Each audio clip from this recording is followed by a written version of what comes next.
really sorry. Please forgive me.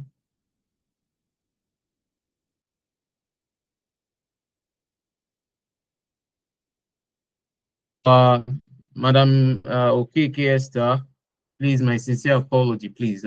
I'm so sorry. I'm really, really sorry. Please accept my apology. Just a minute, and we'll please start the class immediately without any further delay. We'll start the class right now without any further delay.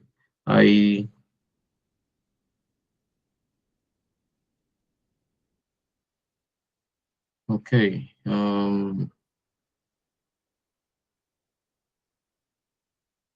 Okay. Good. Good. We're together now. So let me share my screen with you. Windows. Good. Perfect. So please, again, I'm so sorry. I really want to apologize to everyone that we are just starting the class.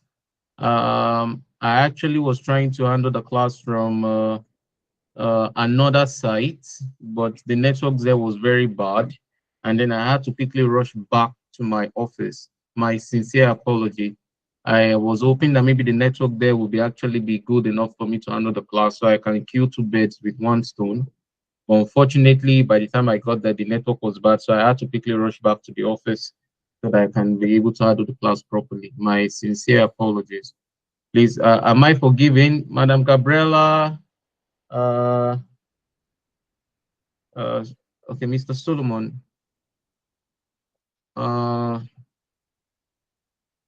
Yes.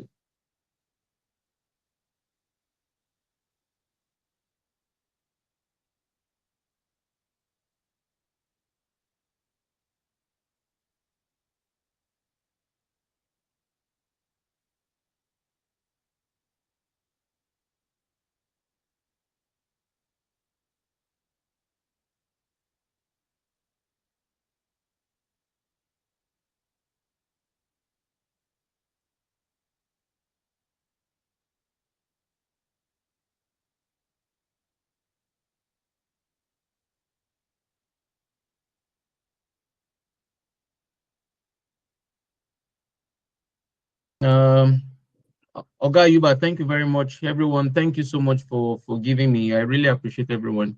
I want to say again that I'm very, very sorry, please. It won't. I was trying to avoid. It was totally avoidable. The fault is on my end.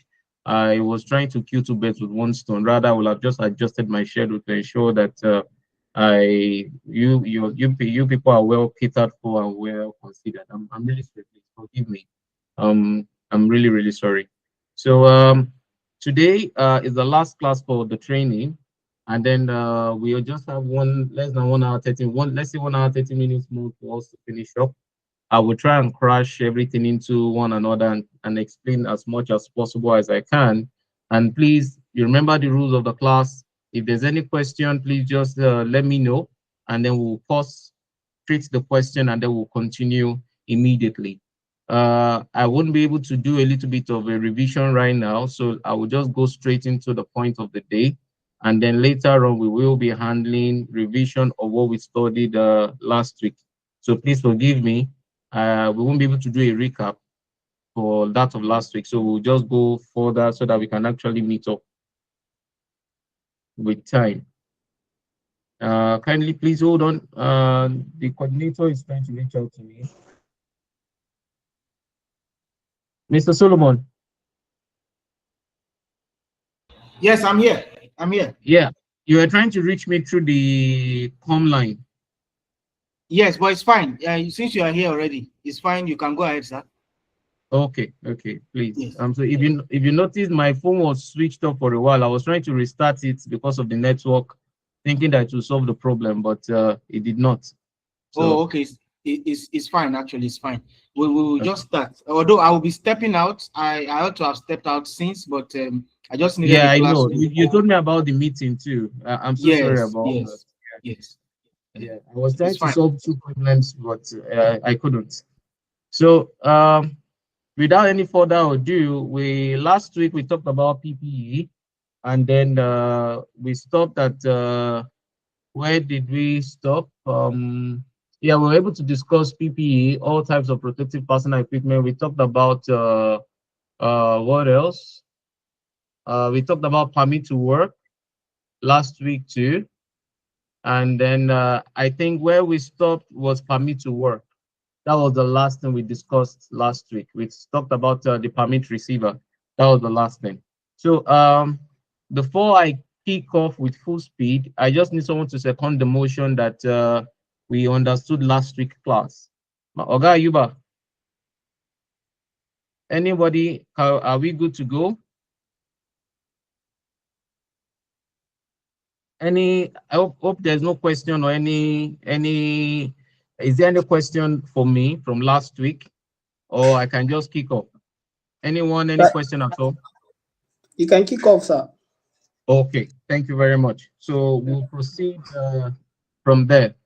Uh, Last week we talked about permit to work, PTW. Trying to refer to when you are seeking necessary authorization for you to carry out a critical operation or you want to work in a critical space that requires permits or regulation for you to carry out such work in any form of any space there. So now, one of such spaces where you need a PTW is what we refer to as a CSS. That's a confined space safety. Confined space is one of the areas or one of the hazardous work locations or working space that we actually require a permit to work to get the job done. And very fast, I will talk about permit to work so that we can go to the third and the third slide so that we can actually get information for the entire training. So now, permit to, when it comes to confined space, a confined space is any location that is captured by any of the four or any of the three uh, characteristics below. One, a confined space is a space which has one or all of the following characteristics. One, limited opening and entry for entry or exit. Limited openings for entry or exit. Two, unfavorable ventilation. Unfavorable ventilation. Three, not designed for continuous occupancy. And four, please, I want to add this as number four, unfavorable illumination. A confined space is any space that is having limited opening for entry and exit, unfavorable natural ventilation for you to be able to breathe comfortably, unfavorable illumination or lightening of the space. When there's no light in the space, yeah, is also a confined space. And lastly, not designed for continuous occupancy. Please, these are the four characteristics. Please help me and add the fourth one to it, which is unfavorable illumination or lighting of the space. Now, from all of these examples, what are the following examples of confined space that we have? One, we have storage tanks, we have manholes, we have chambers, we have pipelines. These are the examples of confined space that we have. So, for example, with the following examples that we have, can anyone give me any other example of a confined space that is having either one, two, three, or the four characteristics of a confined space? Anybody? Can you think of anyone? Can anyone give me another example of any confined space?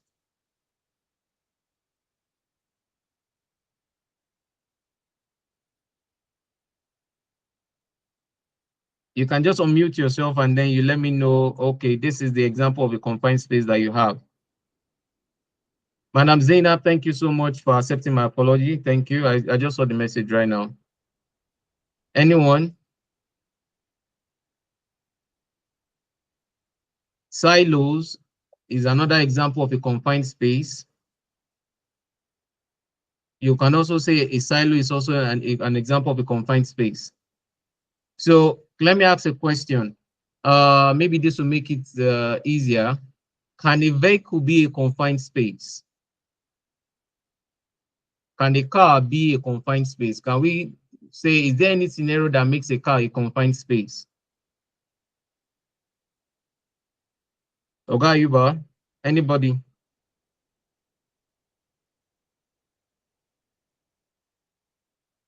Madam Gabriel, Madam Gabi, Madam Zainab, is there any scenario under the following four characteristics that we have that a vehicle becomes a confined space?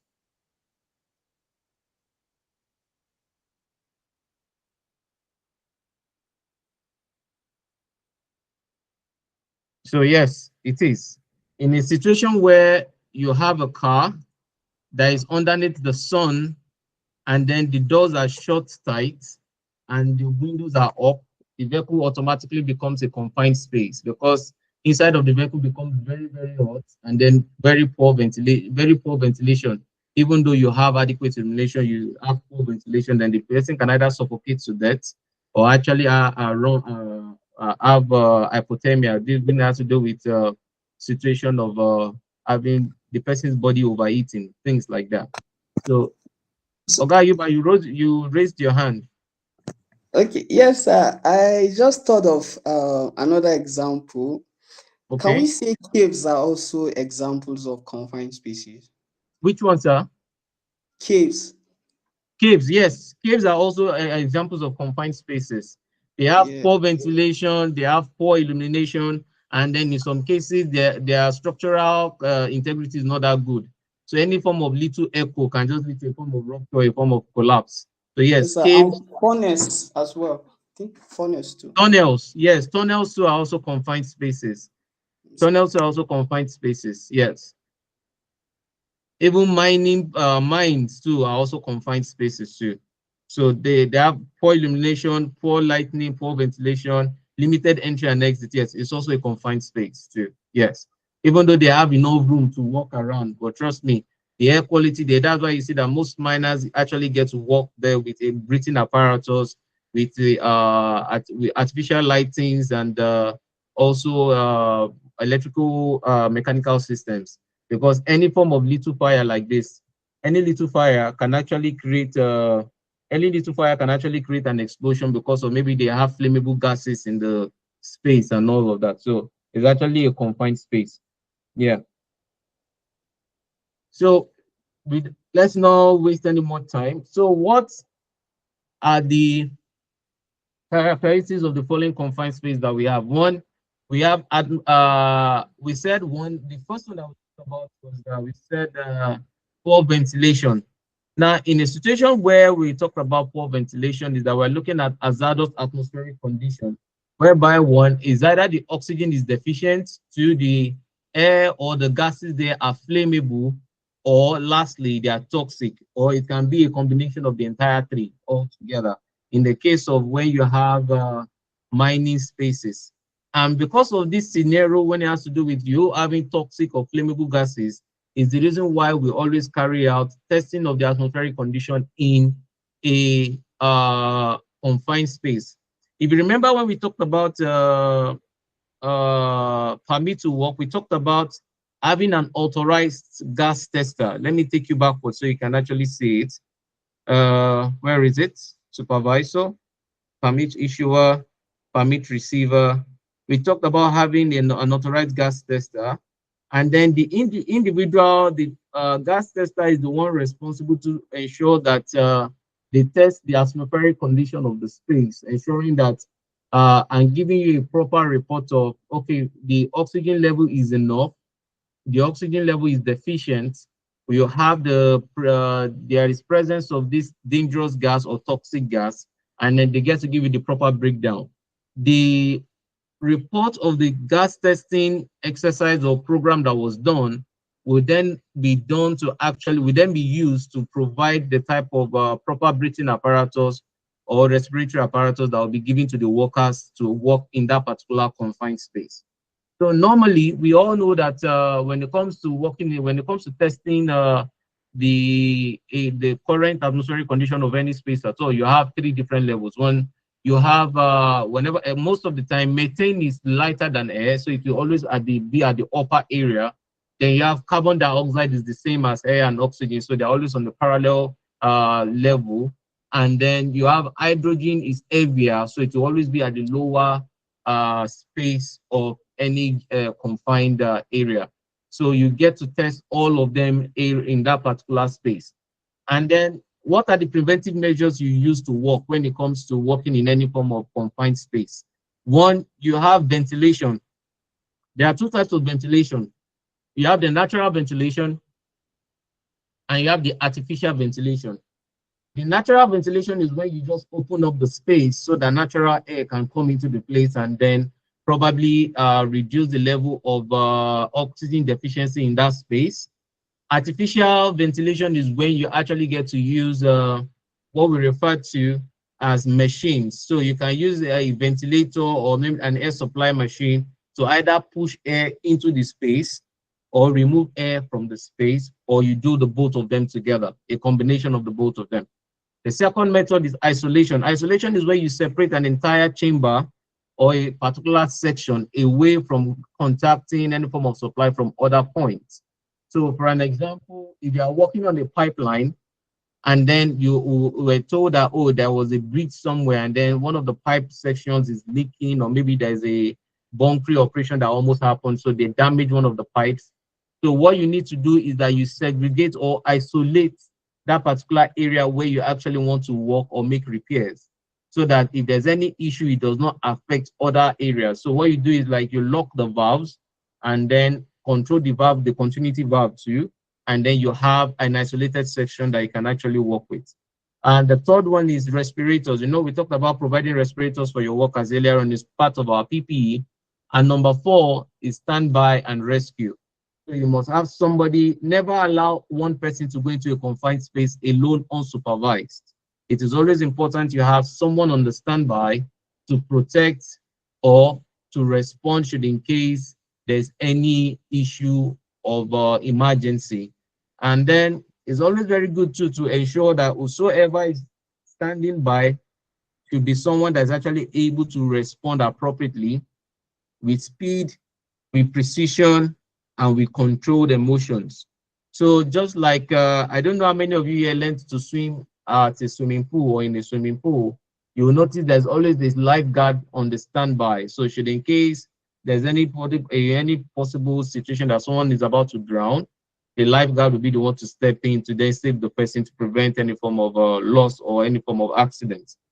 So with that, we get to go to the last topic that we did not cover for last week, which is good housekeeping. I'll just do a quick brush on this. Good housekeeping is something that we do in our daily lives, both at the office and both in our general places, both in our individual spaces. Good housekeeping is the general cleanliness and tidiness around our personal space and around our work sites. I will probably do this and then further.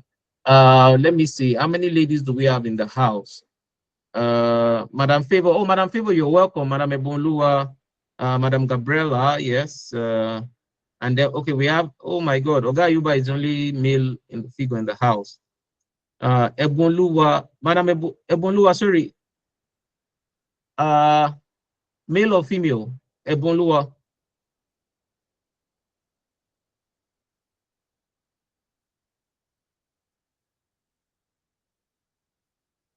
Hello?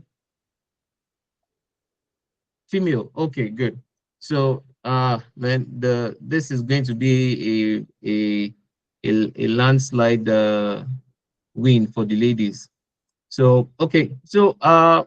Ayuba, you are the only one that will defend the guys today, because I won't be the one to judge. I won't be the one to support us. I have to be neutral since I'm the one throwing out the question. So Okay, yeah. So now, generally, there's a popular saying that guys are very rough and we only get to clean our space whenever the opposite gender is coming to visit. Is that true? yes, sir, in a way. You say waiting. You say did you just say yes? I said in a way, sir. That's wrong. You are meant to say no. I'm just being sincere, sir. Okay. Oh yeah. Now explain why. Oh, okay. Why I said in a way is that there's still a little percentage of guys that are very clean and like tidy spaces, but you can't compare the ratio to that of the ladies. Okay. Yes, sir. I would say theirs is more like an inbuilt thing, like it's in their nature. The few guys that you find who are very very clean in terms of keeping the house, like housekeeping and all, uh Mm, are those few guys that are very very clean, and they are very rare, sir. okay. But sir, Is it, don't worry, are you myself and scared you that are the one ladies will among beat those. you? Wait, are you scared that you're the only guy in the house? Are you scared? I mean, don't worry. I'm here with you now. I mean, don't, are you scared? Maybe, sir. So that they'll not come and meet you behind and be They'll like, not hey, come you're for the. me, sir. I don't want Uh, them to come for me. all right. Okay. So, Yes, sir. is anybody having any other opinion to that as regards to that? Any other person? Do you have any other opinion? But okay, now this is another question. Between the ladies and the gents, who is more rough? Like, who has the higher tendency to be rough? Okay, Yuba. So between the gents and the ladies, which gender has the higher tendency to be rough? Sir, I think the guys as well. Okay, The okay. guys have higher tendency of being rough. Now, sir, for me, what I'm responding, my response earlier is as regards to housekeeping, but being organized. Some guys are more organized than ladies because of their stuffs. They have everything everywhere. So you find that guys are Are much you married? organized. Are you Sir? married? Are No, you sir, I'm not married? married. No, Okay, I I'm wanted not to married. tell you that just be careful in case if madam is hearing you. So I won't be No, there to tell her sir. that it's a class over here. Yes, thank you, sir. Okay. Yes, sir. So generally, you're right. But okay, I think generally when it comes to the gender aspect of good housekeeping, I always tell people that the way you have it in the females, you have it in the male, and the way you have it in the male, you have it in the female. So there are generally that says that, let me say, there are three categories or four categories to this. You have people that are dirty and rough, and let me say dirty and unorganized. You have people that are uh, dirty and not unorganized. Okay. And then you then have those that are organized and they are dirty. And then have lastly those that are not dirty and they are well organized at the same time. So, and I don't think there's a particular population census to justify that, okay, either male and female, which is more, but statistically and let's say from a human perspective of opinion or judgmental opinion, we get to understand that yes, ladies have higher tendencies of being rough, even though let me say a little bit unorganized because they have a lot of things. They always have their clothes are like times three of that of the guys. They have a lot of things when it comes to personal things. And then when it comes to the guys have higher or better tendencies of being organized because we don't really have much stuff, just a little. A guy can want to travel to Lagos, just pack his school bag and then he's gone. But the lady will carry like three bags and all of that. They carry clothes for afternoon, clothes for morning, afternoon, and all of that because they have a lot of stuff generally. So, yeah, which is common. But when it comes to general housekeeping, I think it has to do with individual perspective and value. So it has to do with your own personal type of orientation, whether you want your place to be well organized or you want your place to be very neat and organized. So it has to do with people's orientation and people's habits, actually. But I don't think I'm the only one that whenever my space is neat and organized, even if I don't have money, I feel rich.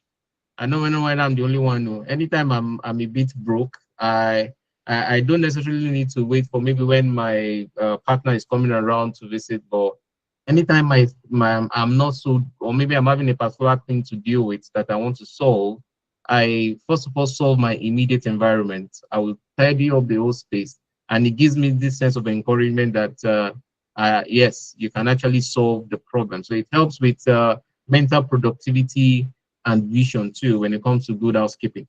So now, what are the examples of good housekeeping habits? We looked at removing litters, removing all scraps or broken materials, properly arranging items, paper, books, and equipment, stacking materials neatly, cleaning up dirt, spill, and cleaning up the gangway and the stairs, knocking down nails properly, removing and keeping all nuts, bolts, spanners properly organized.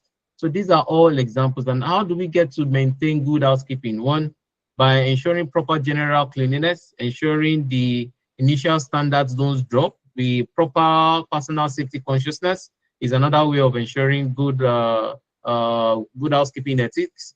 And then we look at ensuring that the walkway or the gangway is properly cleared. You don't have things or around the house that you can just bump into anyhow, especially when there's no light. Uh, Keeping fire extinguishers clear and where they're meant to be, keeping the floors from electric trails or wires, ensuring that your wires are properly arranged, whatnot, and so on and so on. So what are the benefits of good housekeeping? You have greater efficiency. Like I said, whenever your space is neat and organized, it gives greater efficiency, eliminates accidents, improve morals.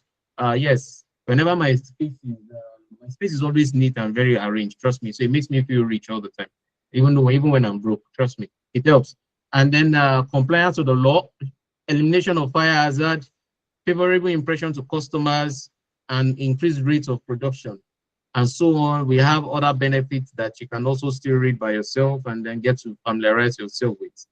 So, and then poor housekeeping, we always result into overcrowding of spaces, possible accident, injuries, obstruction in case of emergencies, collapse of staff, falling of objects, might actually, that actually fall can actually strike someone. So I don't know whether I'm the only one that, but maybe I've experienced this before. That time that, well, I grew up in a community that whenever NEPA brings light, we all shout, up NEPA. And then when NEPA takes light, they just shout down NEPA. It's now that whenever NEPA brings light, you hear that siren sound of, wee. We never had that when growing up. It's we ourselves at the siren. We go outside and shout up NEPA. Everybody will know that yes, NEPA has powered up. And whenever they take the light, we'll go outside and shout again, down NEPA. So, and then whenever they take the light and then everywhere is suddenly dark, you have to trace your steps rather, to where you kept the torchlight. And then in one or two, in many cases that I can recall of, you always bump your legs into the center table of the parlor. I don't know whether I'm the only one, but it was a normal thing for us. So then when the she take the light and then we're trying to look for where the torchlight is so that we can go turn on the generator, the small tiger generator then. So you now be looking at for where the torchlight is, and then if not me or my other brother, somebody must hit their leg on the center, collide their leg with the center table in the parlor. And then from there, we'll then look for the torchlight, then turn it on, and then change over, and then go turn on the generator. So benefit of good housekeeping generally, good housekeeping calls for teamwork. It's not just one person. I personally don't like when I'm mopping and then somebody is now matching the space that I've mopped before the place dry. Trust me, the thing used to vex me to my bones. So, and I don't think I'm the only one that knows that whenever you're cleaning the house, everybody too needs to join. If not, we make one. Trust me, to be very frustrating for one person.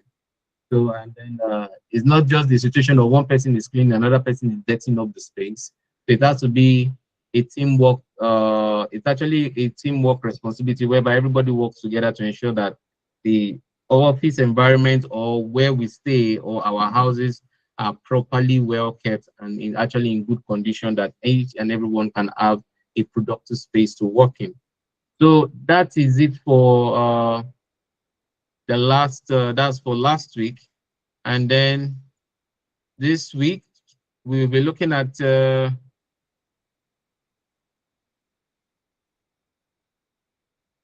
sorry, hold on.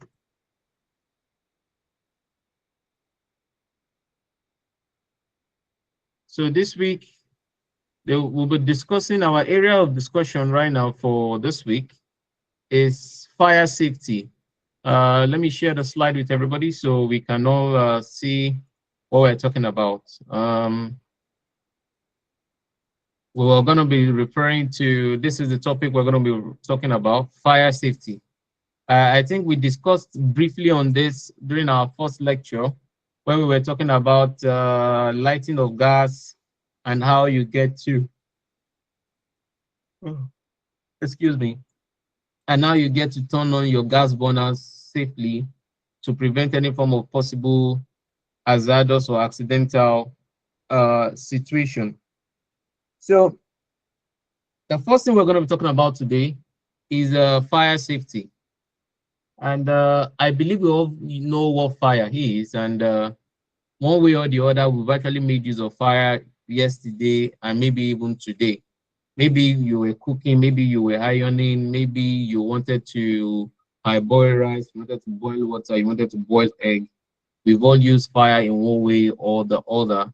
Maybe charcoal, maybe gas, maybe electric burner or electric cooker, air fryer.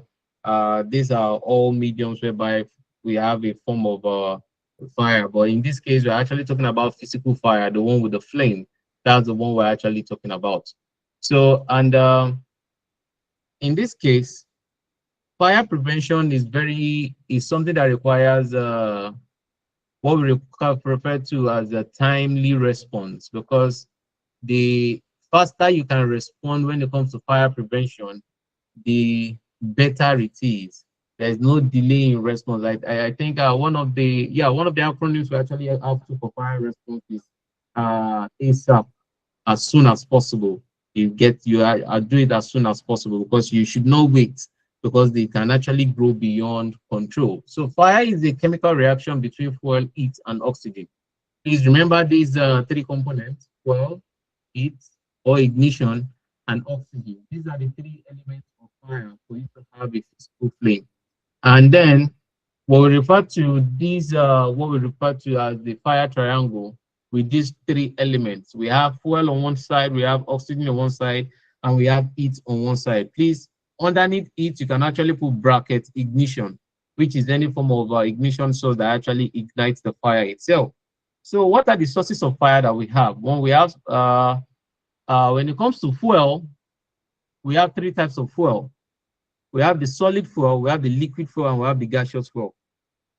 So everybody now, we all know that when it comes to solid fuel, we have wood, we have papers, we have rubber, we have textile, we have which other type of we have fabrics. Yes, there are also type of physical type of fuel for fire. And then when it comes to liquid fuel, we have petrol, we have kerosene, we have diesel, we have alcohol, which other type of yes, we have alcohols. Yeah, these are all examples of liquid fuel for gas for fire. And then when it comes to gaseous fuel, we have also the methane gas that we use as gas burners. We have the CNG gas that we use for our CNG vehicles. So these are all type of gaseous fuel that we actually that actually works with fire. And then oxygen, basically, we all know oxygen. Yeah, is what we breathe in. We breathe in oxygen, and then we then breathe out carbon dioxide. But in addition, in the absence of oxygen, the nitrate gas, chlorate gas, and chromate and peroxide gases, they can also release oxygen as they burn. And it's when it comes to in a situation whereby there's no external source of oxygen. So, and then lastly, we have ignition or heat. These are the various types of possible ignitions that we have. One, we have naked flames, we have external sparks, we have internal sparks, we have hot surfaces, and we have static electricity. These are all the types of physical ignition or source of heat that we actually have that can actually cause fire. So, quick question. There's a scenario, and I want people to answer. So, number one, a guy or a lady stepped out of their house to work, and then when he or she came back in the evening to their space, perceived that there was gas leak. You understand? They could perceive that there was a gas leak in the room, or let's say in the parlor. So the lady brought out her phone, and then while trying to walk around the space, she turned on the light, the socket light, because there was NEPA. So she turned on the light with the socket, with her switch rather. And then the moment she did that, there was an explosion in the space. What do you think happened? What happened? Anyone that can answer the question should please just unmute and then give us a feedback. So a lady or a guy went to work, came back. Okay. Who wants to respond?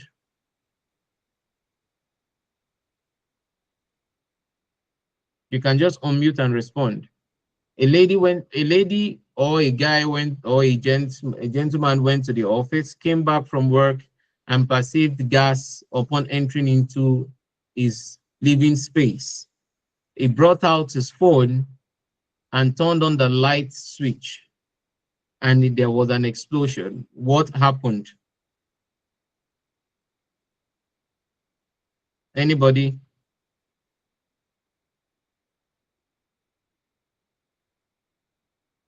Anybody that can answer the question and tell us what happened in the scenario?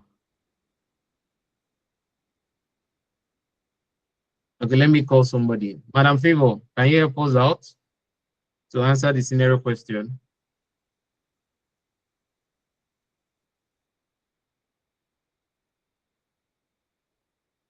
Madam Favor?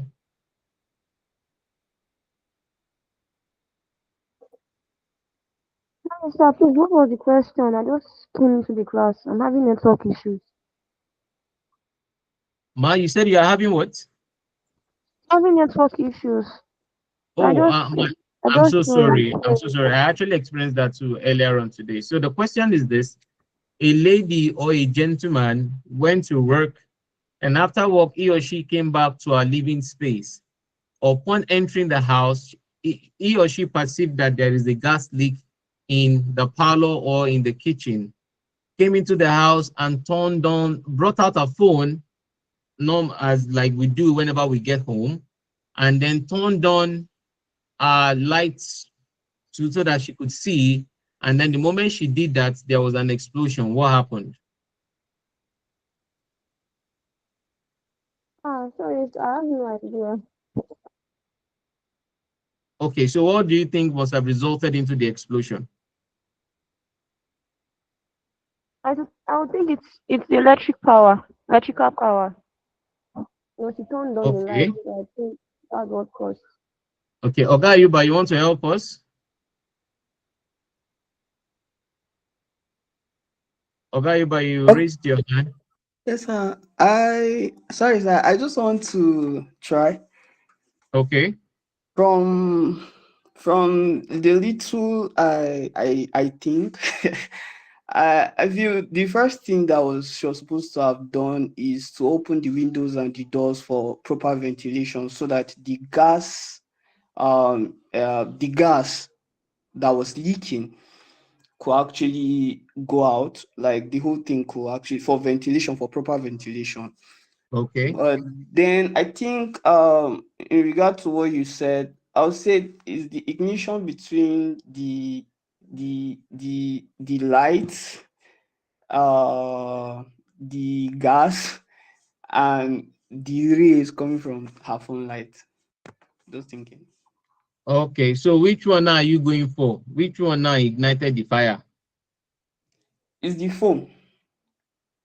A The phone. phone. Sorry? A phone.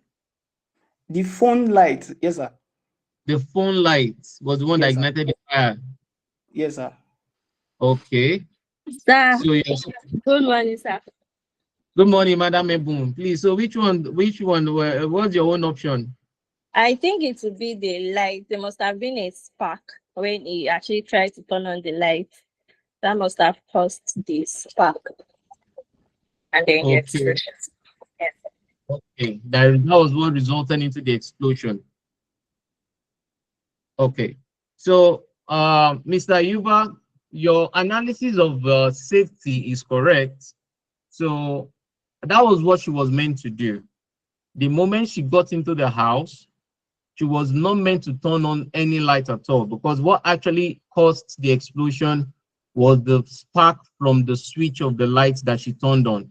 So you people might not be aware, but if that switch in your house and your socket in your house that you actually turn off and turn on actually used to bring out tiny, tiny sparks.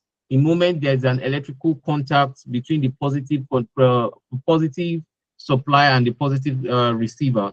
So it's more like a bridge. So the moment the sudden contact comes in, there's always a small or tiny spark that is not visible to you because it's in the box. But because of the fact that the space was already engulfed with gas, and then she turned on the switch, so it was the spark from the switch that actually then led to the explosion, not even the phone. Yes, we actually just chipped in the phone because for a fact that I know people always say that it's not good for you to use your phone around gases, which is also true because of electromagnetic electromagnetic and static which is possible too.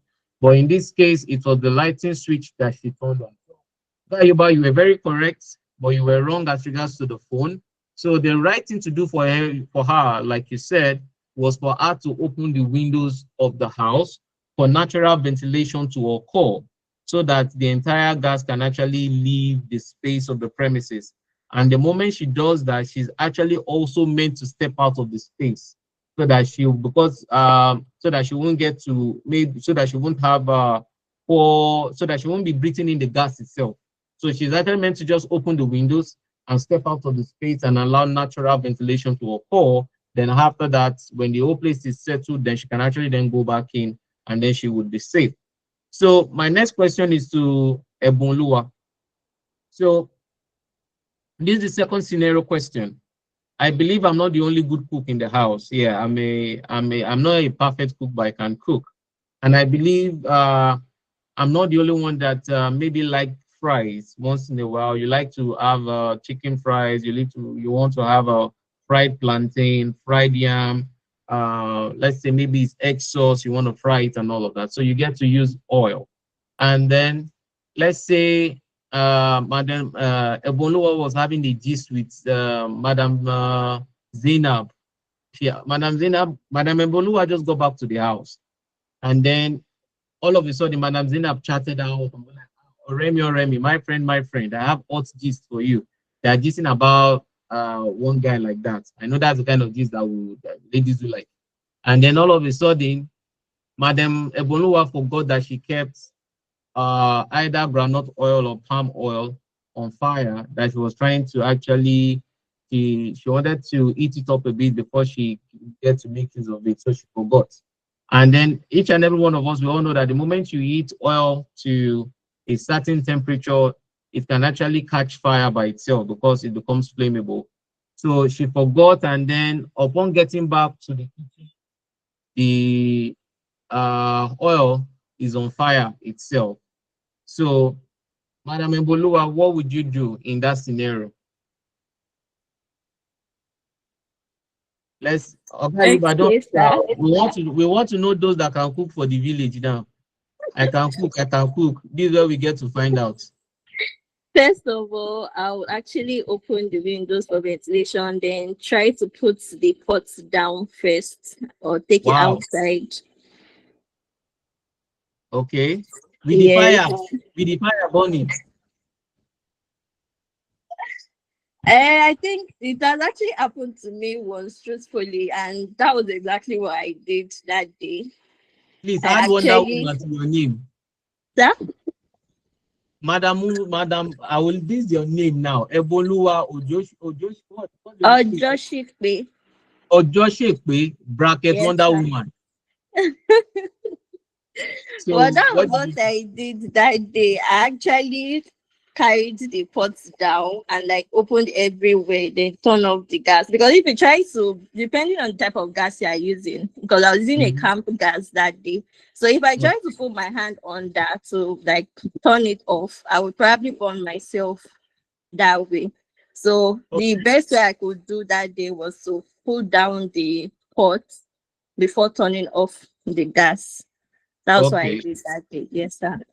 Okay, was it in your house or your parents' house or your partner's house? Which one? It was my parents' house. Your parents' house, okay. Yes, sir. So so your partner is safe, because if he was in his house now, I would have said, maybe you'll have called them and be like, Oreo, your kitchen is burning, no, don't say I did not tell you, or that kind of thing. So And since it was your parents' house, I was also thinking maybe you'll have just shouted, "Mommy, mommy, the kitchen is on fire," and then you run and leave the kitchen for her. No, I was actually the only one at home that day, so Or if that's mommy like was a around, you'll perfect have told mommy that, scenario. "Mommy, your kitchen is on fire." Have you? Maybe. Okay, good. So, Yes, Madam sir. Favor, any other person? Madam Favor, Madam Gabby, Mr. Mike, you're welcome. It's nice to have you in the class. Madam Favor, Madam Gabby, can we get a response from the both of you?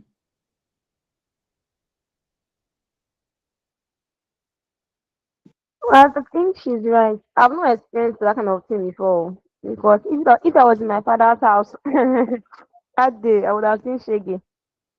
What will happen? Your daddy So will beat you? ah, I will not even try it, sef, and I won't even try it. Pressing my phone and cooking. Okay. They will finish me. Oh, Oh yeah, but to be honest, if it should happen, what will you do? You will run and go and call daddy and tell you, "Daddy, daddy, your kitchen is on fire." I will not even try it.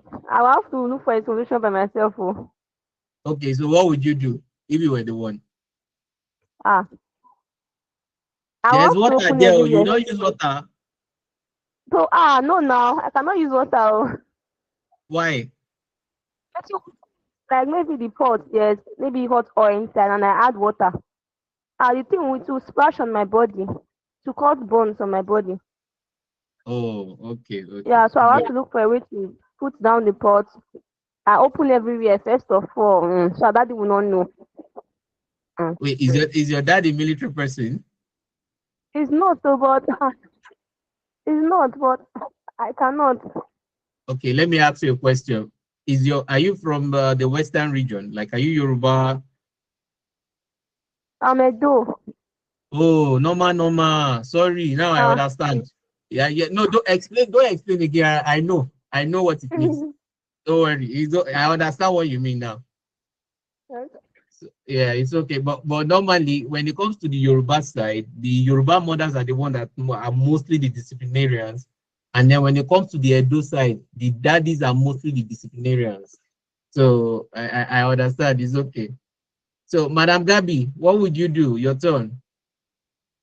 You will run and go and call your boyfriend and tell him that, your kitchen is on fire. Don't tell me I did not tell you. I just say, let me No. inform you. I'll go with what everyone said too. So you just have to find solution there and then and put down um the oil and try to turn Okay. off the gas. Gabby, don't worry. Nobody will Yeah. judge you. Nobody will judge you. No. If Eboluwa did not say the right answer, you understand? Let's tell ourselves the truth. Eboluwa told us the right answer. So everybody just say, I will do what Ebun said. I'll do what Ebun said. No, let's tell ourselves the truth. You've not I don't experienced find it this. success now, You've but you not just have to try experienced to do this. something. But what would you do? To be honest, tell yourself the truth. Like, if Eboluwa did not tell me this, and then it happened to me, what would you do? Just tell us. We won't shame you. Okay, I'll actually scream first and call for help. Who would you call? My parents now, my mom, I'll call her. But then I will have to keep the phone outside, so it's not be like it was because I was holding my phone. Okay.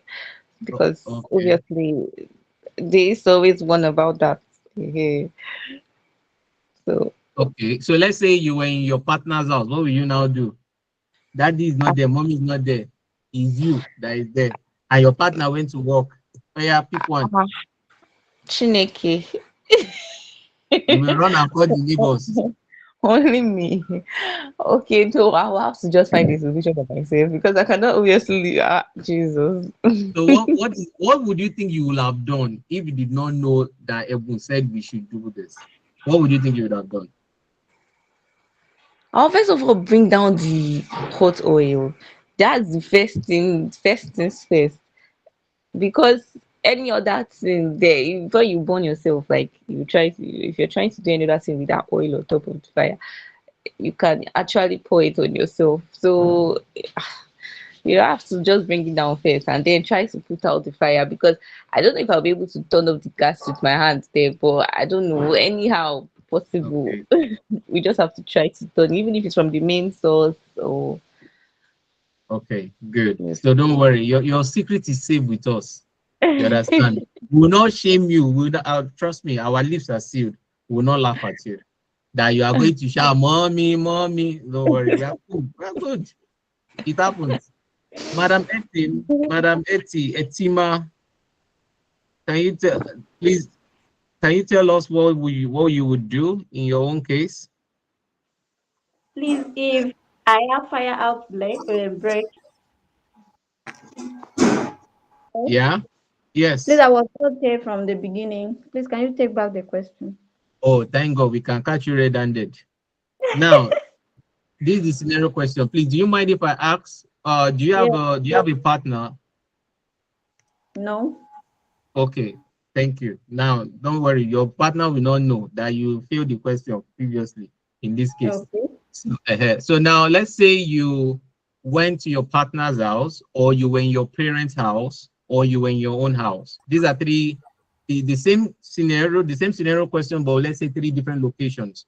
So while you wanted to do a form of assorted meal that require you to bleach the oil first for a long time before you get to make use of it. So you pour the oil on fire, and then you are actually eating it up. And then people called you like, Omo, this today, Omo, that guy, you know. So you guys started gisting, you know the way ladies can be when it comes to conversations. So you got carried away, and then the oil on fire has overheated, and then it has it has overheated, and then it catches flame and is on fire itself. You understand? When you overheat or over bleach oil, and then it catches fire by itself, and then you now went back to the kitchen, and then you saw that the oil is now on fire. What would you do? Okay. At first, I will first of all cut off the source, which is the gas or the stove, whatever thing that Okay. you use in cooking the fire. You first of all cut off the source, and then Okay. look for a cover pot. The cover Okay. of that pot, place on it, cover it very well so that there will be no oxygen entering into it. So in that way, the fire will quench.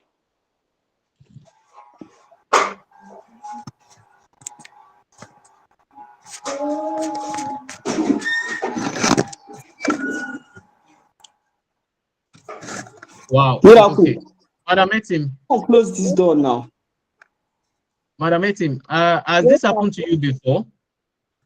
no, Close the in door. I'm in fire class. Those safety. people are making this sound is making noise. It's distracting. So, for the fact that it has not happened to you before, but yeah, you even answered the question way more properly. Madam Eboluwa, we've added Wonder Woman to her name. You understand? But what she did was right though, but she did a more, let's say, a little bit hazardous way. Like it could have actually resulted into an accident that would have actually harmed her, but she was able to execute it well without uh kind of pulling any form of harm to herself.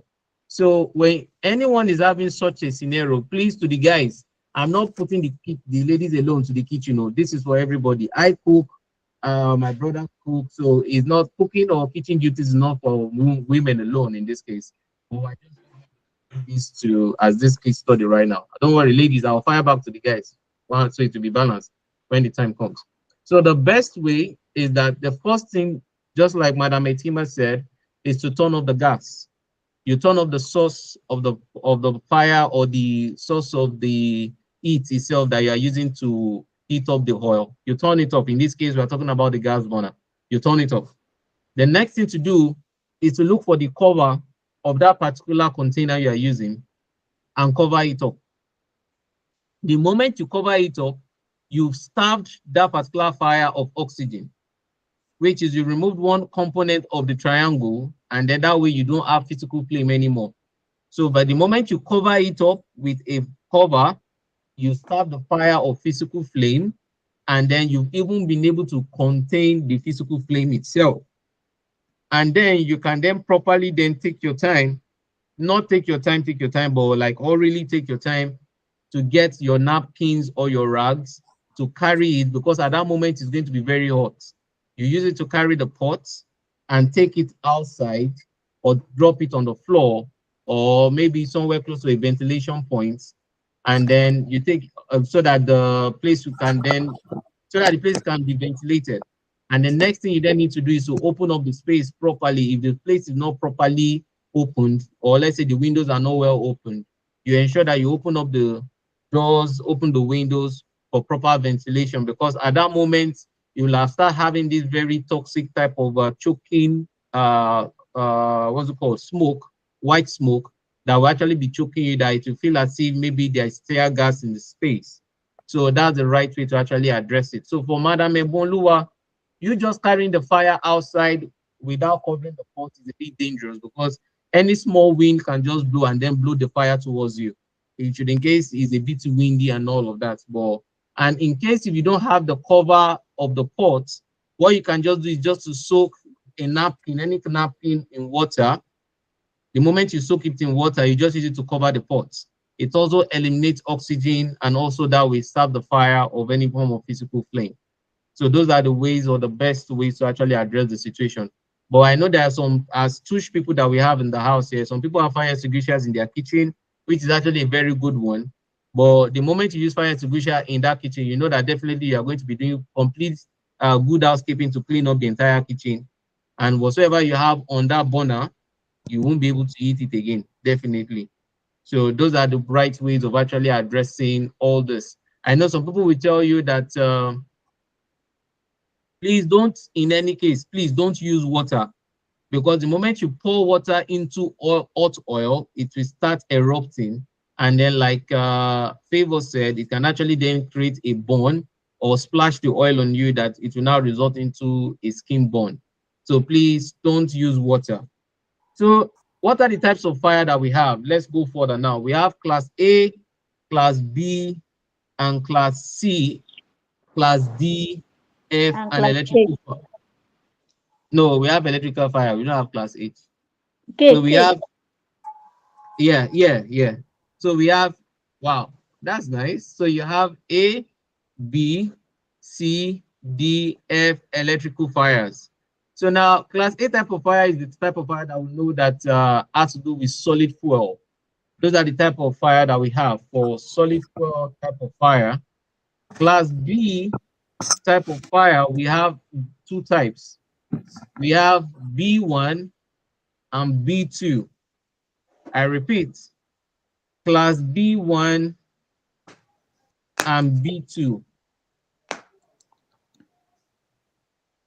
And for B1, has to do with, generally, class B type of fire has to do with liquid fuel powered fire. Fire that are actually powered by liquid fuel or liquefied fuel type of fire. So now class B1 has to do with any type of liquid fuel that is soluble in water. Any type of liquid fuel at all that dissolves or soluble in water is the type of B1. And B2 has to do with any type of liquid fuel that does not dissolve in water, such as petrol, oil, and coal. But for class A, alcohol, normal alcohol that can actually dissolve in water too, is type of fuel for B1, while petrol, any form of a chemical or liquid fuel that does not mix with water, is for that of B2. Then we then have class C. Class C has to do with any type of fire that is powered by gas. Class D has to do with any type of fire that is powered by metallic fuel, such as aluminum and magnesium or dry powder. And then we then have class F type of fire that has to do with cooking oil. They just like the scenario we just discussed about. And then electrical fire has to do with any type of fire that is actually caused by any form of electrical surge or electrical malfunction, such as maybe an high over voltage or ignited from any form of electrical point.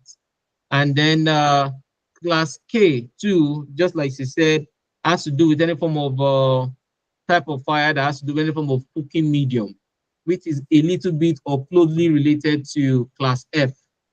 So now, what are the principles of heat transmission, or what are the principles of how, or the ways at which fire can actually spread? Now we look at convention, we look at conduction, we look at radiation, and we look at direct burn. These are the four different mediums or transmissions at which fire can spread from one point to the other.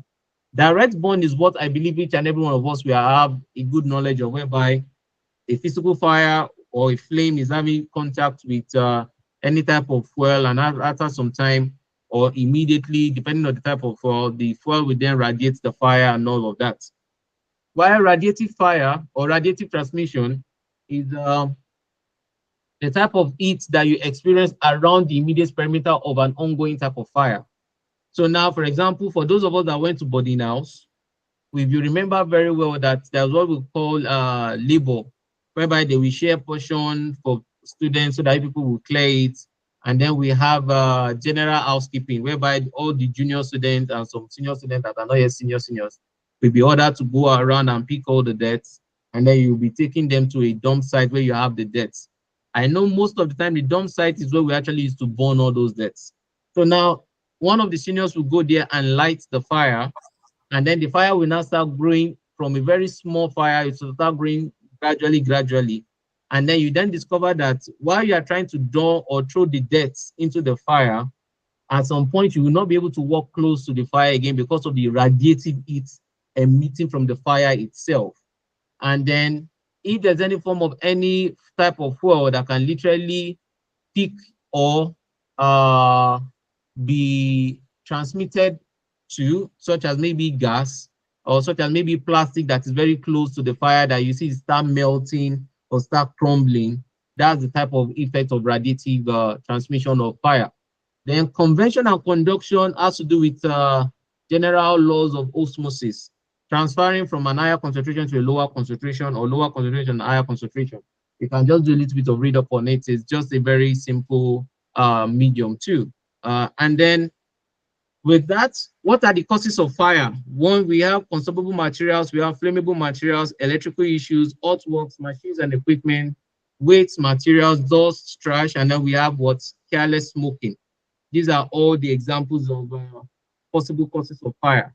For anybody that drives here, I don't know whether I'm the only one that maybe you've seen it before. Maybe you wanted to buy fuel from any petrol station, and then you see where it's boldly written that they will write at the dispensation points, no smoking, no phones. And then you then see the person selling phone to you, bringing out the phone and calling Yabashira. Mama, how fun, I even keep rice for afternoon, 2 plates just beside you. And then you then see a particular situation whereby you see maybe a tanker driver that is actually smoking inside the cockpit of the driver, inside the driving cockpit, while they're actually moving fuel from one point to the other.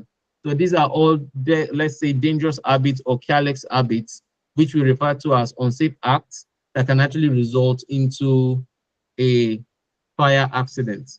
So how do we actually do our fire risk assessment? One, we identify the fire hazards, which is one, identifying the fire hazards, identify the consumables, combustibles rather, identify any source of heat, identify unsafe acts, identify any form of unsafe practices or unsafe conditions under number one. Number two, identify the locations of people who are significantly at risk. So people in sleeping accommodations, people that are physically, visually, or mentally challenged, people that are unable to react quickly, people that have slow response time, and then people that are isolated. Step 4 is to reduce the risks as low as reasonably possible, ensuring that any form of fire possible accident is considered and then it is well taken care of. Majorly, it involves separating any form of fuel from any form of possible ignition, whereby you keep the both of them away from each other. It can be difficult to eliminate oxygen because oxygen is literally everywhere, air is everywhere. So the major one that we always do is to eliminate the fuel from any form of, or separate or isolate the fuel from any form of ignition source or any form of heat source. And then lastly, you record your findings. And number 5, you do regular monitoring and review, And then with that, you're able to draft your fire plan. I believe, have any one of us here been to any building at all that you see a muster point at the entrance or maybe at the exit of the building? Has anyone here seen that before? Or if you know, you know what the muster point is? Anyone here at all? Okay, you, but have you seen a muster point before? I mean, have you taken note of the muster point of, let's say, any working environment before? Yes, I've seen it. Okay, where did you see it and how? Can you just walk us through it? Okay, I saw it in Federal Secretariat where fire service are. Okay, continue. I don't really know how they use it, Sha. They only showed it to us. Okay, what did they tell you when they showed you the muster point?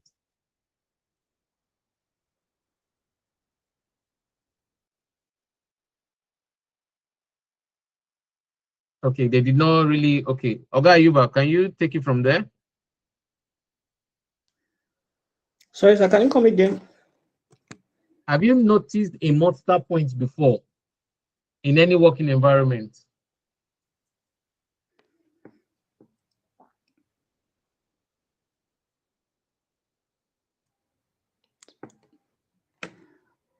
We can hear you. Yes, sir, I can hear you now, sir. What were you saying? Yeah. I said, have you noticed or have you taken note of any muster point before in any working environment? Yes, sir. Okay, can you walk us through it?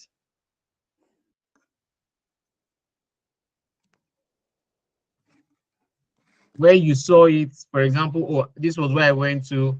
I saw this muster point here, and this is what the muster point is for. Yes. Okay, sir. So where did you go to that you saw a muster point?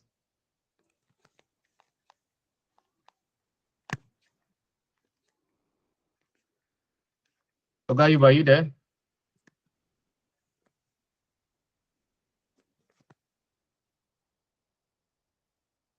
Okay, I think the network is not so good at Mr. Yuba's space. So Madam Gabby has helped us out as she has billed everybody. So Madam Gabby said that a muster point is a place that people assemble when there is a fire alarm. And then she said they have it in her office. Nice. Madam Gabby, please, where's your office? We want to know. So Madam Gabby has been able to solve the problem and build everybody out. So now I don't think most office or most working environment actually carry out a proper orientation for either new staffs or new recruits during any form of onboarding process to explain the fire safety plan of the organization to them. But it's actually something that's very compulsory and ought to be done during the onboarding process of every new employee into any working organization, so that you can actually understand the workspace or the safety plan of the workplace where he or she is. So now, number one, fire safety plan is a well-documented program of documents that allows and shows the following points. One, the escape routes and the number of exits you have in the building, the fire safety signs and notices, the locations of the fire warning calls, the locations of the emergency lightings, locations and the type of fire equipment that you have in the space. These are all the things that should be contained in your fire safety plan. Now, I believe maybe one or two of us here might have been in an airplane before, and then you will notice that before any flight takes off, they go through a safety pep talk of you putting out your safety belts, should in case there's any form of turbulence that might maybe want to result into maybe a possible decompression of the cabin, your oxygen mask will drop down, and then they will tell you to wear for yourself first before you get to wear for even your child. So these are all the safety plans they get to walk you through before every flight will take off. And then they do that. They don't do that they wouldn't say that, and they've done it before and then you are a returning customer. They don't need for them to do it again. No. Before every single flight takes off, they must do that safety routine talk. And I believe it's something that organizations should look into, whereby the moment they are engaging any new person, the onboarding process should actually involve the fire safety plan training, whereby they can actually let them know that this is where you have the fire extinguishers, These are the type of fires that we have been identified in our working environment. This is how it should be tackled, and this is what should be done. And during the course of that training is where you will be shown what we refer to as a muster point. A muster point is the point of convergence of any of all or of everybody or all employees and every single one person in any space during the call of a fire alarm. So the moment there's a fire alarm, that is where everybody is meant to run to, because that particular point has been signified as a safe distance or a safe location for everybody to assemble. So the moment everybody assemble there, then the firefighters or the health and safety personnel are then meant to carry out an immediate head count and attendance checklist to ensure that there's nobody left in the building while the fire is still burning, or so that they can know any form of a rescue plan they want to organize in case somebody is stuck inside a particular building while the fire is ongoing. So this is that's why they refer to as muster point.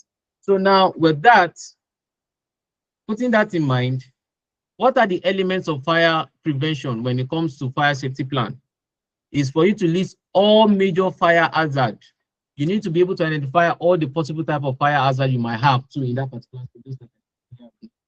Properly control the hazardous materials, mostly like I said, by the fuel and the heat source.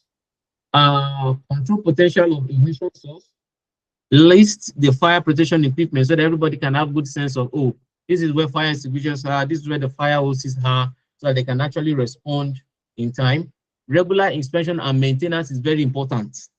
But apparently, I'm sorry to say, it's not something that we are good in implementing in projects, but we're not really good when it comes to maintaining them during the course of execution or operation. That's one major issue I think we have here in this side of the world. We are good in building big houses, we are good in building new projects. But when it comes to maintaining that particular project to run efficiently during the course of operation is most of the time a very big issue when it comes to building or property management generally. And then you have responsible employees for only fuel sources only. People that know and are able to control and work properly without any form of compromise are those that you should actually have to take care of any area where you have the source of the fuel coming from. So extinguishing fire, we are also going to be referring to the triangle of fire earlier on when it comes to this. Remember, we talked about fire on one side, oxygen on one side, and heat or ignition on the lower side. So for example, if you are looking at the triangle facing you right now, the oxygen is your right hand, fuel rather is your left hand, and below the triangle is where you have the heat or bracket ignition. So when it comes to any form of fire at all, if you can stop the fire of oxygen or cool down the oxygen, definitely the fire would go off. When you can stop the fire of fuel or smooth the fuel, the fire would be eliminated. And then when you can also cool down the ignition source or smooth down the ignition source, definitely the fire too will be ignited. The fire will be extinguished rather. So these are the three major principles of fire extinguishing of fire. And what are the three types of fire extinguishers that we have? We have three types. We have pressurized water fire extinguisher, we have carbon dioxide fire extinguisher, and we have dry chemical fire extinguishers. These are the three types of fire extinguishers that we have. And then how do we make use of any fire extinguisher? We have the acronym PASS for that: pull, aim, squeeze, and sweep and squeeze. These are the the acronym for how to use fire extinguishers. Now, for every fire extinguisher, we have a safety pin that actually that is locked in place. That is only when you want to make use of it that you should remove the safety pin. So the moment you remove the safety pin, you squeeze the trigger to use either the pressurized water, either the dry chemical, or the carbon dioxide powder inside of the container, and then you aim it, you aim the outlet pipe, you squeeze the trigger, and then you sweep the outlet pipe so that the chemical can actually have a bigger area of coverage and prevent any form of, or eliminate or extinguish any type of fire that is already burning. So that is the acronym for how to use fire extinguishers. I'm so sorry, I'm not with my car. If my car was here, I would have done a video demonstration of how to use fire extinguishers live right now, but my car is not here, so I can't really make use of it, and I don't have any other car down here. So if I had a fire extinguisher here, I will have done it. I will have displayed how we actually get to use fire extinguishers for everyone. So now the next thing we're going to be talking about is accident investigation and reporting. AIR, accident investigation and reporting. Remember, we talked about so many things earlier when it comes to accident. An accident is a full-blown hazard. It's an hazard that has matured and has manifested itself. That is what we refer to as an accident. We also talked about accident being the occurrence of an unplanned or an unfavorable event during the course of an operation that can either lead to damage, loss, or the both of them.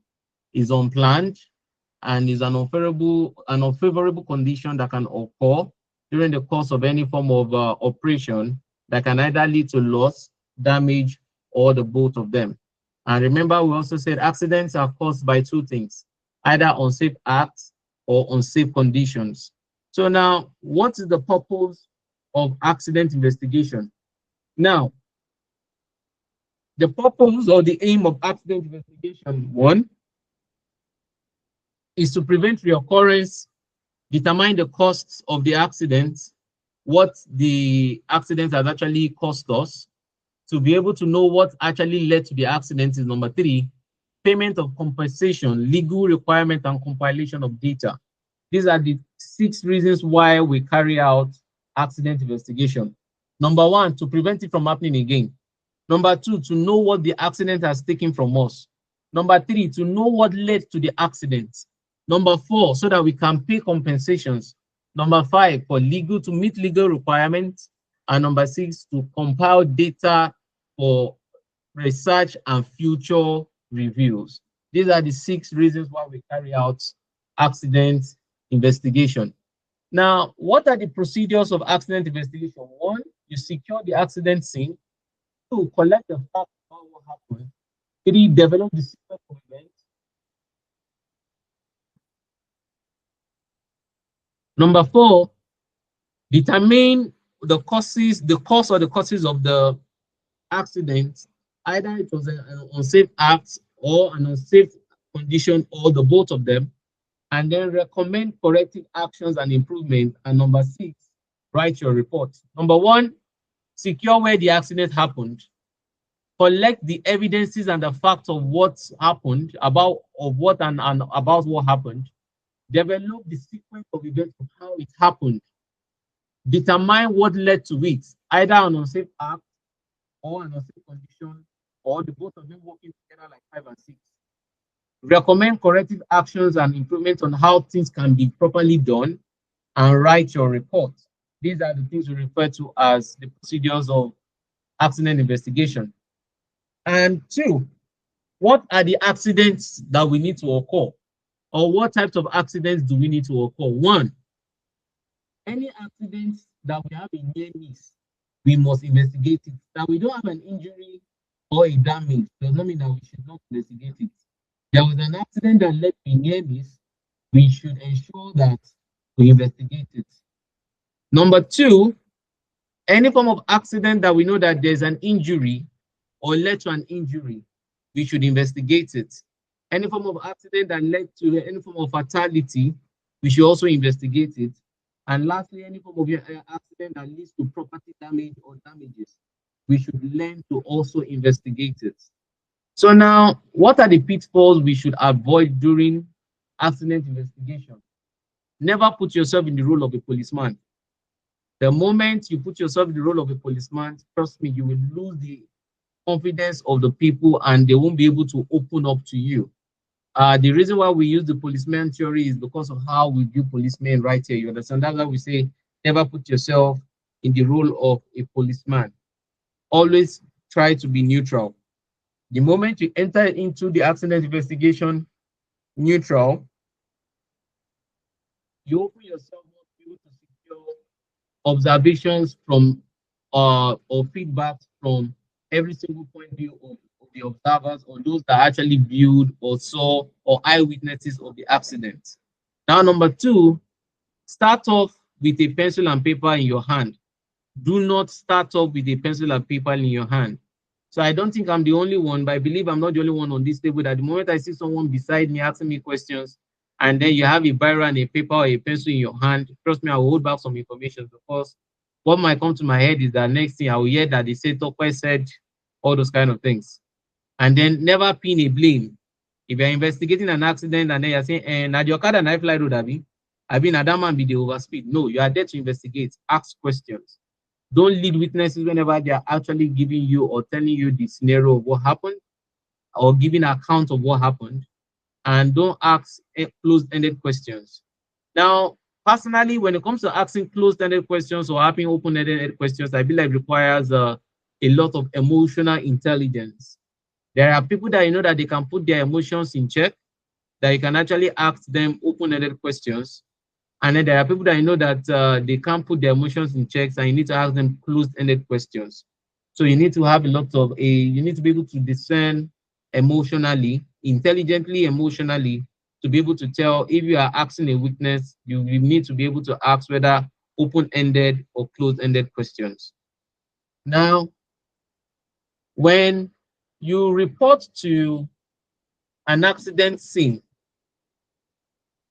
and you are trying to help the victims so that they would survive the accident and prevent the situation from getting worse, is what we refer to as what we call first aid, which is the next thing we're looking at. First aid.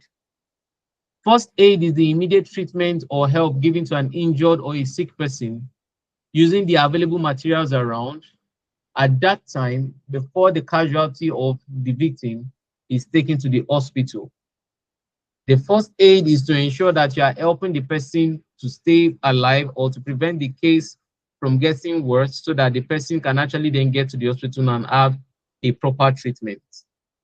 Uh, Now, remember, why do we render first aid? Please remember this. We have three things in common, or we have three focus of rendering first aid. One, to save the person's life. Two, to prevent the condition from getting worse. Three, to promote recovery. So that way you are preventing the condition of the person from getting worse. So it's easier for the person to recover from that particular state. Now, a first aider is not a doctor. Please don't get this wrong. A first aider is never a doctor and should never assume the role of a doctor. But that does not mean that a doctor cannot respond as a first aider. So for anybody here that you are into the medical line, and let's say you are traveling like a medical doctor, and then you notice that there is an accident scene, and then as a medical doctor, you reacted and then responded as a first aider. Yes, it is good. But that does not mean that it is only a medical doctor that can respond or give a first aid. Each and every one of us, everybody can give a first aid assistance.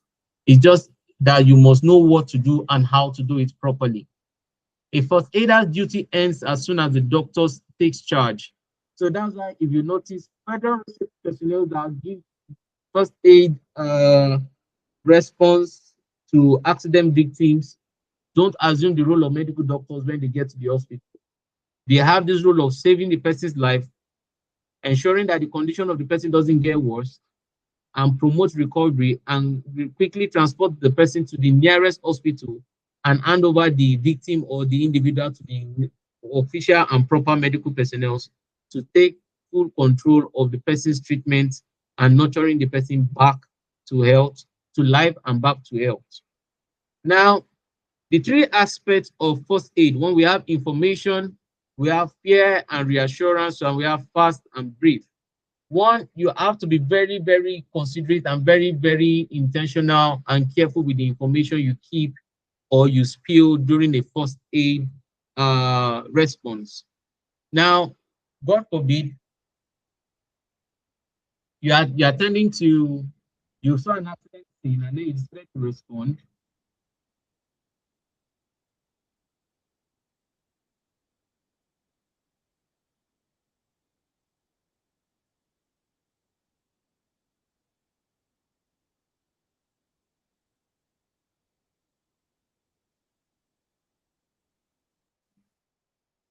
Sorry, excuse me. I mistakenly muted myself.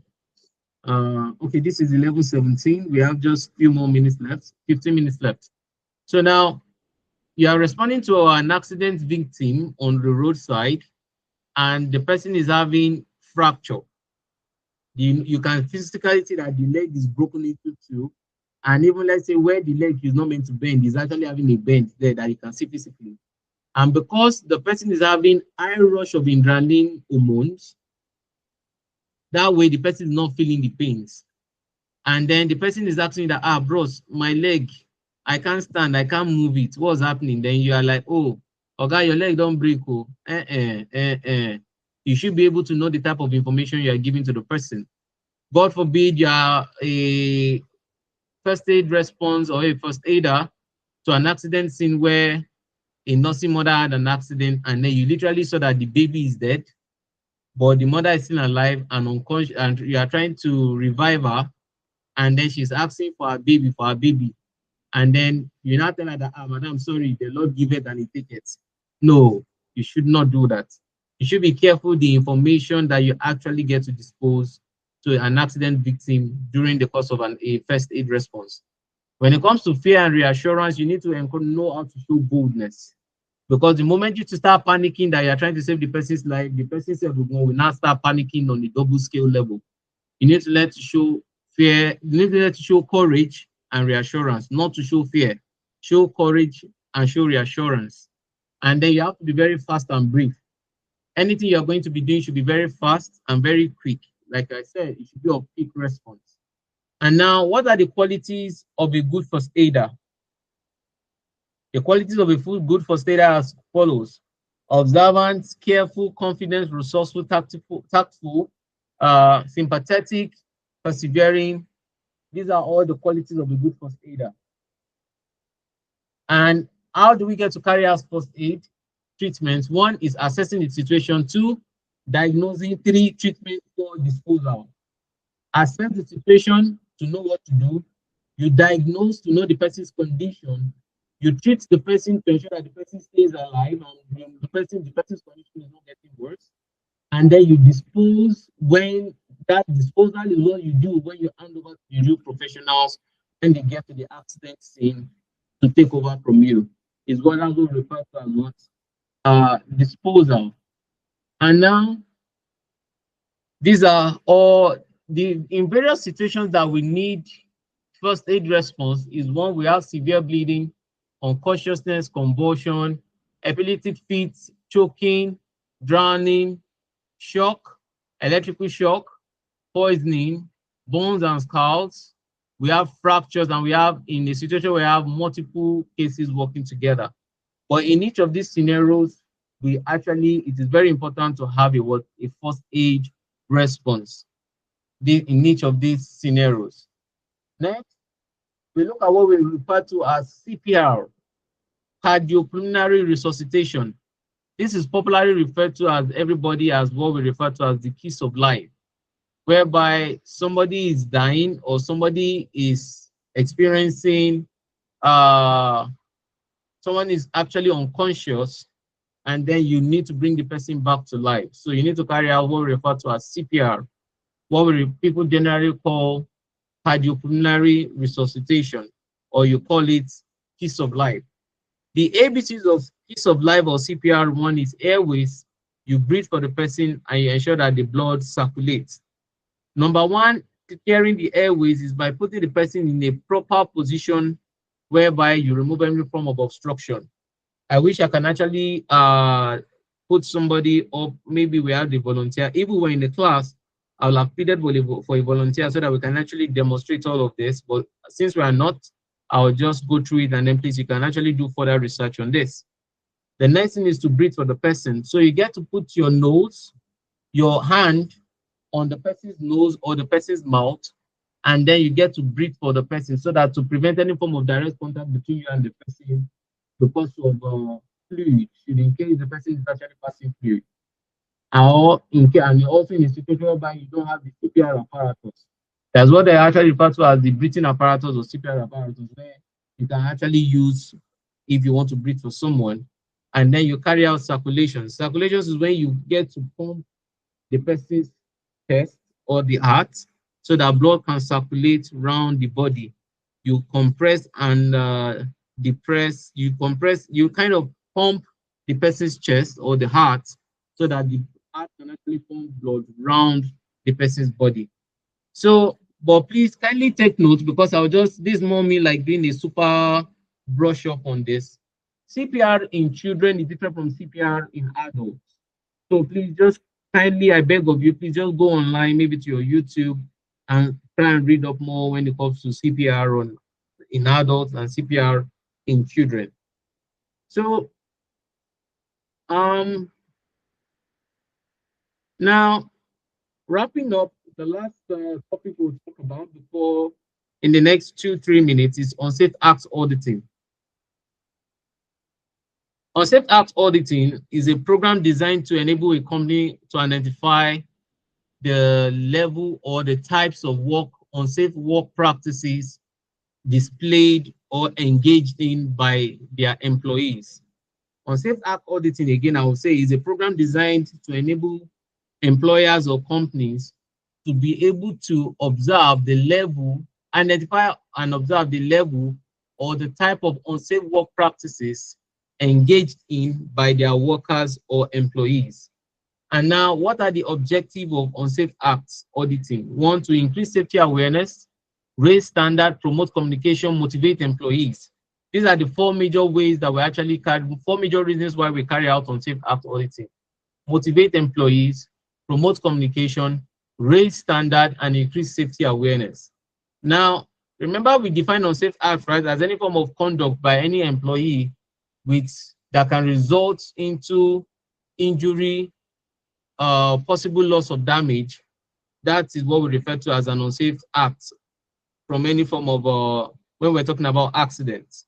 Unsafe act and unsafe practice, they are actually both the same thing. So what are the techniques when it comes to unsafe act auditing? One, we have the following steps: preparation, observation, discussion, recording, and follow-up. So when you want to go for your unsafe act auditing, you need to be able to prepare yourself so that you can know the things you are going to check for. Properly have a checklist of the things you want to know or you want to observe. Two, pay adequate attention by observing to the nearest or key details of what they are doing. Number three, discuss it with them after observing them. Four, record it. But note that it is during discussion that you get to find out why or what it made them carry out what they did. Maybe it's due to negligence, maybe it's due to work attitude, or maybe it's due to ignorance. By the time you observe somebody doing something, when you discuss with the person and the person gives you a response, you can then say, oh, this is the reason why they are carrying out what they are doing. And then you get to record it and you do a complete follow-up to ensure that they actually do the right thing. Now, what are the qualities of a good safety supervision? One, setting good example. You have to know the operations yourself. You, as a supervisor that's going to supervise, you have to ensure that you yourself, you are properly kitted. So you can't be trying to judge people or correct people to do the right thing while you yourself are doing the wrong thing. So you need to ensure that you set a good example, know the operation, be alert for unsafe conditions, inspect often, take effective corrections, maintain discipline, and know your employees. So you are not just auditing what the employees are doing, you are also trying to ensure that the condition of where they are working is not prompting them to do the wrong thing. And then from there, we also have the qualities of what makes a good leader in a good supervisor. And lastly, and that's where we're going to keep it today, where we'll nail it, that will come to the end of the training. You can read up on the last topic, which is basic security around our everyday lives and our various working environments. It's just the basic security of you ensuring that physical security is concerned with physical measures designed to safeguard our personal lives, both in our personal environment and also in our working environments. So we have security measures in the office whereby you not always password your laptops, ensure that your doors are properly locked, appliances are properly checked, sensitive information are properly discarded so that they wouldn't get to the wrong hands, and then access to archives or very sensitive documentations are properly done with authorizations. Avoid leaving visitors in your office alone. These are just basic security tips when it comes to our everyday to day lives, when it comes to our working environment. There was a time I went to bought corn from a roadside vendor, and then the woman ended up wrapping the corn with a paper. When I checked the paper, it was the police reports of one particular crime scene. And trust me, that's a very sensitive document. How can a police report from a crime scene be found with an alabado or with a counselor, and then to the point that me, I'm not having access to it, and then I'm literally reading people's names and reading addresses of where something happened and things like that. So these are the reasons why sensitive documents should be properly discarded and properly shredded to prevent people from having access to it. And then you also have basic security tips for your various day-to-day living in our daily homes. One in particular is this that I think I want to use to end the class, is the one that they said, do not leave alone. I believe we have other ones whereby people will tell you that whenever you are living in your house, whenever you are going out of your house, lock your doors, ensure that your lighting points, all your power points or appliances are properly turned off. Ensure that if anybody should come to your house saying that they are this person, they properly identify themselves. Ensure that even if you're having a visitor, the visitor is someone that you know or you trust. Just basic things, but particularly I want to address leave alone, because if you don't understand it, you might not really get what it means. Now, do not live alone means that do not live an hostile lifestyle whereby you're an island of yourself. For an example, if you are staying by yourself and then you don't get to have familiarity with people living around you, it is very dangerous, because the day you might need help, you might not be able to call upon them, or you might not be able to reach out to them to actually be of help to you. You are in an environment whereby you have 4 neighbors and you don't have anybody's phone number. You are saying that you are minding your own business. God forbid something will happen. Who do you now want to call that is your neighbor? Is it your that you want to call? No. That way, it's very important for you to be able to communicate with people around you. Another thing is this: when it comes to do not live alone, is to prevent living an hostile lifestyle or having a lifestyle that makes people leave you or isolate from you. So for an example, I'll just say this very short story. It's 11:30 already. Forgive me, let me take more 10 minutes. There was this particular construction site where then I was still interning with a company. So my supervisor or my superior then, a very senior engineer, the owner of the house, the woman called him. I was like, please, I like the way people build your house. Please, would you mind building for me? And then my superior then agreed and said, okay, fine. Yes, he agreed. But at some point, we discovered that the woman is a very violent person, to the point that she'll be having physical exchange of words with manual workers. The peak of it one day that made my supervisor quit the job was the day that she literally was dragging digger and shovel with a manual laborer, saying that the digger and the shovel is for her because she actually procured some diggers and some shovels. But even if you wanted to do that, there are better ways that you can actually engage with this guy. And what she did was that she brought out a knife and a Bible and told the guy to swear. And that was the day that we told ourselves that we are no longer going back to the site. So we left the site. Down into the project, I remember it was about almost a month later, I got to the office in the morning and then I saw police vans everywhere in the office. And I was kind of concerned, like, what happened? And then they said they found a dead body on the site. When we got to the site, lo and behold, it was the site of the woman with the woman's dead body. So apparently, according to what we suggest allegedly, or what we think happened, or what we thought happened rather, was that she had a physical altercation with some of the manual laborers and then led to a physical fight. So when they found her body was tied. Her hands were tied, her legs were tied, and then her mouth was tied with a rag, a form of a labor rag, and like she was choked to death. So now when all the neighbors around the house were actually called upon by the police officers to asked for questioning and maybe they saw something, all the neighbors gave one singular, there was this common factor of or in their narration. And this is what they all said. They said they are always, since when the woman has been coming to the area, there's always been one fight or one argument every day. That they are always hearing shouts every day in the evening whenever she's paying the workers. So yesterday, the previous day when the accident happened or where the crime happened, that they heard that when she was having that some people said they heard when they were shouting, no, you cannot pay me that, blah, blah, blah, a form of argument. And then in their mind, all they just said was like, this woman has started again, and everybody just went into their house and mind their own business. Not knowing that their particular argument escalated into a physical authentication that led to she being killed on the site. And at the end, the officers could not really arrest anyone because they were dumbfounded. They were like, well, since this woman has this record of being violent with people, then it was a situation that maybe she got violent with somebody that could not really take or was not patient enough to handle her temperament, and then led to the fight and then led to the crime. So that is what I want to. That is the area I treat. The area I wanted to expatiate on, which I mean that do not live alone. Please, let's avoid such lifestyle.